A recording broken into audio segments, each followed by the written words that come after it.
আজকে যে মরলা মাছ নিয়ে এসে একদম ছোট চুনো মাছ, এই মাছগুলো আজকে চচ্চড়ি করব, পেঁয়াজ কুলি দিয়ে চচ্চড়ি করব।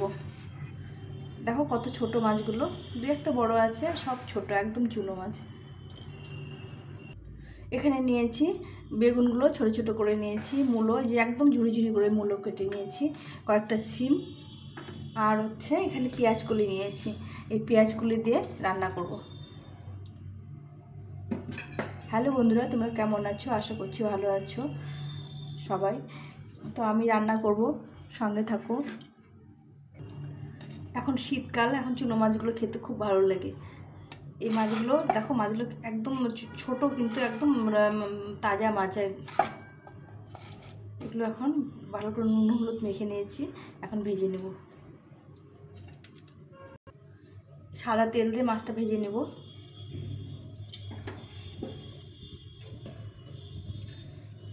মাছ ভাজার সময় খুব একটা বেশি তেল দিয়ে মাছ ভাজলে মাছগুলো একদম কাটা বেরিয়ে যায়।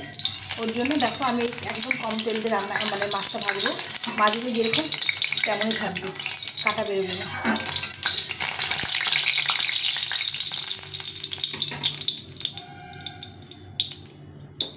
তেলটা গরম হয়ে গেছে, এখন আমি মাছগুলো আস্তে আস্তে ছেড়ে দেব।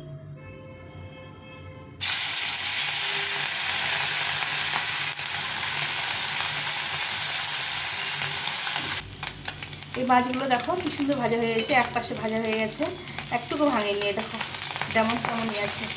একদিকে ভাজা হয়ে গেল, এখন আমি উল্টে দেবো। এভাবে কম তেলে ভাজলে মাছটা সুন্দরভাবে ভাজা হয়ে যায়, গোটা গোটাই থেকে যায়। দেখো কত সুন্দর মাছগুলো একদম খসখসে মাছ হয়ে গেছে। এখন এই দিকটা ভেজে নেব।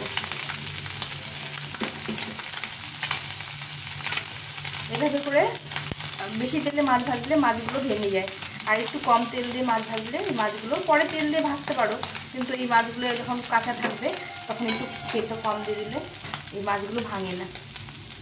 দেখো কত সুন্দর কাটা বেরিয়ে যায় না, কিছু হয় না, যেমন মাছ তেমনই রইল। এদিকে একদিকে ভাজা হয়ে গেল, এখন ওইদিকে ভাজা হয়ে গেলে নামিয়ে নেব। এই মাছগুলো দেখো সব ভাজা হয়ে গেছে, দুপাশে ভাজা হয়ে গেছে।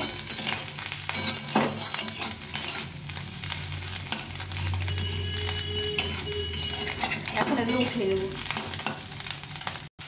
এই মাছগুলো ভাজা হয়ে গেছে, উঠিয়ে নেব, নিয়ে বাকি মাছগুলো ভেজে নেব। এই মাছগুলো উঠিয়ে নিলাম। দেখো এত ছোট মাছ, তবুও মাছগুলো একদম গোটা গোটা আছে, মাছগুলো গুঁড়ো হয়নি। এই বাকি মাছগুলো ভেজে নিয়েছি, দেখো কি সুন্দর মাছগুলো ভাজা হলো।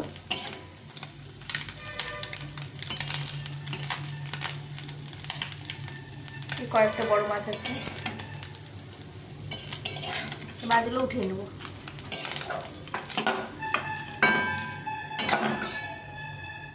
এই যে এতটা মাছ হয়েছে, এখন তেল দিয়ে দেবো। কড়াইটা গরম হয়ে গেছে,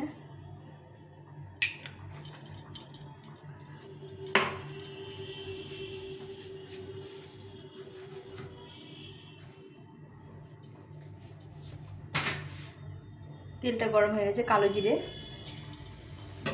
আর এই কাঁচা লঙ্কা দিয়ে দেবো। দিয়ে এখানে কিছুটা পেঁয়াজ কেটে রেখেছি, পেঁয়াজটা দিয়ে দেবো।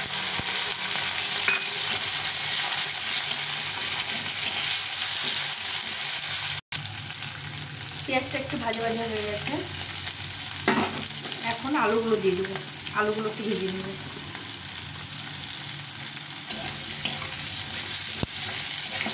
আলুটা দিয়ে ভেজে নিয়ে তারপর বাকি সবজিটা দিয়ে দেবো।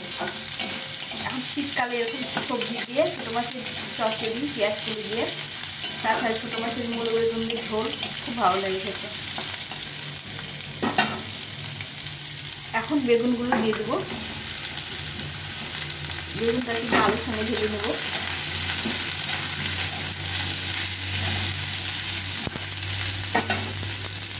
এখন বাকি সবজিগুলো দিয়ে দেবো,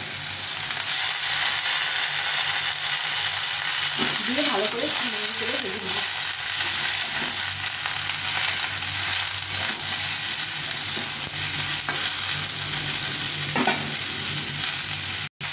এখন দেবো লবণ, স্বাদ মতো লবণ দেবো। আর হলুদ গুঁড়ো দিয়ে দেবো, দিয়ে এটাকে ভালো করে একটু ভেজে দেবো। সামান্য একটু জল ছিটিয়ে দেবো,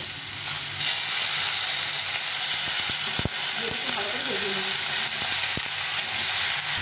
দেখো সবজিটা কতটা কমে গেল, কতটা সবজি দিয়েছিলাম। এই লঙ্কা চিড়ে এইভাবে চুনো মাছের চচ্চড়ি খেতে ভীষণ ভালো লাগে। এটা মসুরের ডাল আর এরকম চচ্চড়ি। এখন আমি এই পেঁয়াজ কুলিগুলো দিয়ে দেবো,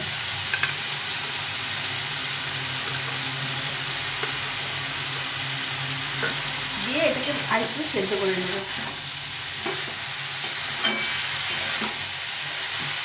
পেঁয়াজ কুলি দিলে দারুণ একটা গন্ধ বেরোয়। সবজিটা সেদ্ধ হয়ে গেছে, এখন এর মধ্যে দেবো একটা টমেটো কেটে দিলাম।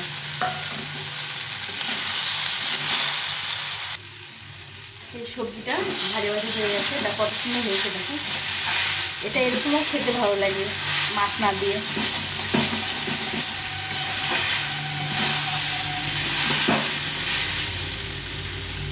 এখন এই মাছগুলো দিয়ে দেবো, মাছগুলো দিয়ে একটু জল দিয়ে ঢাকা দিয়ে দেবো।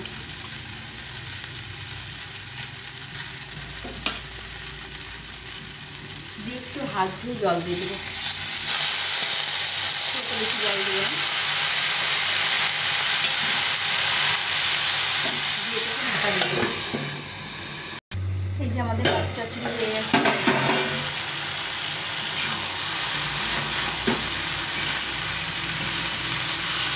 সুন্দর একটা গন্ধ বেরিয়েছে।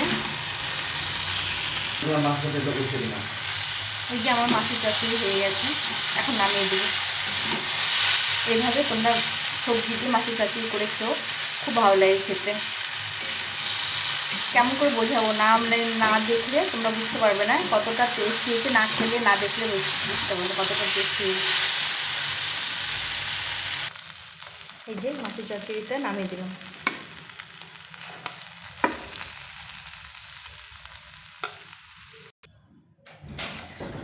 এইভাবে তোমরা বানিয়ে খেও, খুব ভালো লাগে খেতে। আমার এই চচ্চড়িটা হয়ে গেছে, এখন গরম গরম ভাতের সঙ্গে পরিবেশন।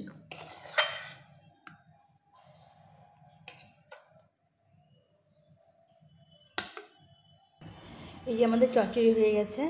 তোমাদের কেমন লাগলো রেসিপিটা অবশ্যই কমেন্ট করে জানিও। আর ভালো লাগলে লাইক শেয়ার সাবস্ক্রাইব করে পাশে থেকো। দেখো দারুণ টেস্টি হয়েছে খেতে, তোমাদের খাওয়াতে পারছি না, অসম্ভব স্বাদ হয়েছে। একদম চুনো মাছের চচ্চড়ি এভাবে করতে হবে। টাটা।